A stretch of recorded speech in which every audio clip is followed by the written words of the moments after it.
எல்லாருக்கும் வணக்கம். இன்னைக்கு ஒரு செம்ம டேஸ்டியான கேக் ரெசிபி தான் பண்ண போறோம். சின்னவங்கல இருந்து பெரியவங்க வரைக்கும் எல்லாருக்குமே இந்த கேக் ரொம்ப பிடிக்கும். கேக் செய்யறது ரொம்ப ரொம்ப ஈஸி தான். நீங்களும் மிஸ் பண்ணாம உங்க வீட்ல செஞ்சு பாருங்க. ஓவன் இல்லாம கேக் டின் இல்லாம தான் நம்ம இப்ப கேக் செய்ய போறோம்.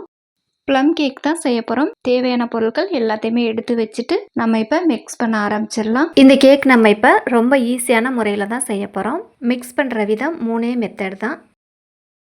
ப்ளம் கேக் செய்ய தேவையான நட்ஸ், ட்ரை ஃப்ரூட்ஸ் எல்லாத்தையுமே சின்ன சின்ன துண்டுகளாக முதல்ல கட் பண்ணி எடுத்துக்கிறணும். உலர்ந்த பப்பாளி 4 நிறங்களில் கலந்து 200 கிராம் எடுத்திருக்கேன். விதை இல்லாத உலர்ந்த திராட்சை கோல்டன் கலர், பிளாக் கலர் 2 சேர்த்து 100 கிராம், 50 கிராம். பேரிச்சம்பழம் 50 கிராம் சின்ன சின்ன துண்டுகளாக கட் பண்ணி சேர்த்துக்கிறணும். அத்திப்பழம் 50 கிராம், 50 கிராம் செரிப்பழம், வால்நட் 50 கிராம், முந்திரி 50 கிராம், பாதாம் 50 கிராம், பிஸ்தா 50 கிராம். ஃப்ரெஷ்ஷான ஆரஞ்சு ஜூஸ் 250 ml சேர்த்து நல்லா மிக்ஸ் பண்ணி 2 மணி நேரத்துக்கு ஊற வச்சு எடுத்துக்கிறேங்க. ஃப்ரெஷ்ஷான பழத்திலிருந்து பிழிஞ்சு எடுத்து தான் சேர்த்துருக்கேன்.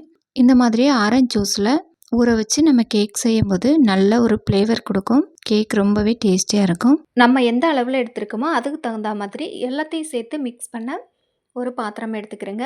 அந்த பாத்திரத்தில் 75 கிராம் பட்டர் சேர்த்து நல்லா மிக்ஸ் பண்ணிக்கிறேங்க. நம்ம இப்போ கேக் செய்ய எடுத்துக்கிட்ட 1/4 கிலோ மாவுக்கான அளவுகள் தான் இது எல்லாமே. 1/4 கிலோ மாவுக்கு 7 முட்டை எடுத்திருக்கோம். 7 முட்டைகளையும் ஒரே டைமில் சேர்க்காம 2 முட்டைகளாக சேர்த்து நல்லா நுரைச்சி வரும் வரைக்கும் நல்லா அடித்து மிக்ஸ் பண்ணிக்கிறேங்க.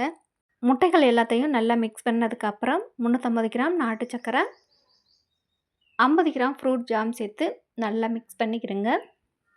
அடுத்ததாக பவுடராக இருக்க பொருட்கள் எல்லாத்தையுமே தனியாக ஒரு பாத்திரத்தில் கலந்துக்கிடுவோம்.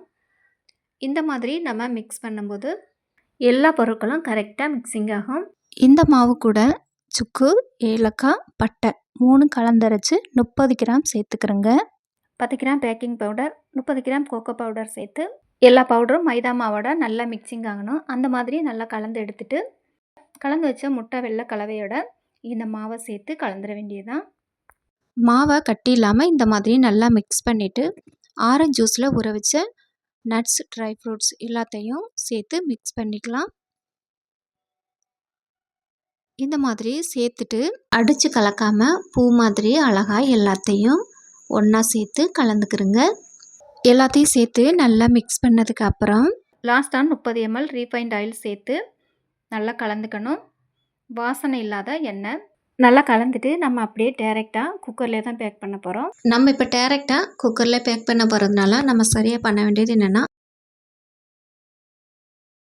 கேக் டின்ல பேக் பண்ணும்போது கேக்கோட திக்னஸ் நம்மளுக்கு எந்த அளவில் கிடைக்குமோ அதே மாதிரி குக்கர்லையும் பேக் பண்ணிக்கிறணும்.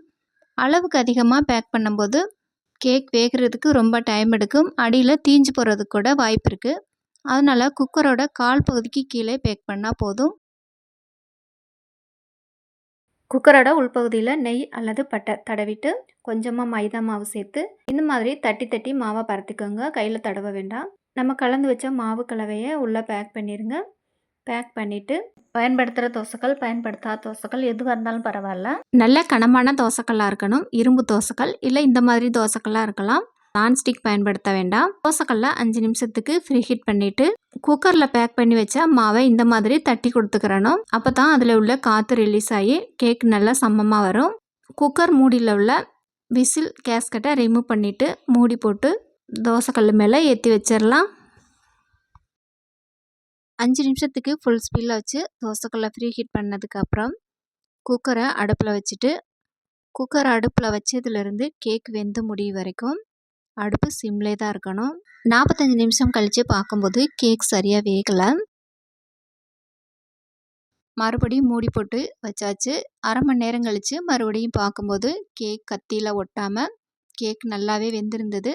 கேக்கோட வெயிட் 2.5 கிலோ இருந்ததுனால வேகிறதுக்கான நேரமும் அதிகமாயிருச்சு. கேக் டின்னில் கேக் பண்ணியிருக்கேன். முதல் தடவையாக குக்கரில் பண்ண கேக் இதுதான்.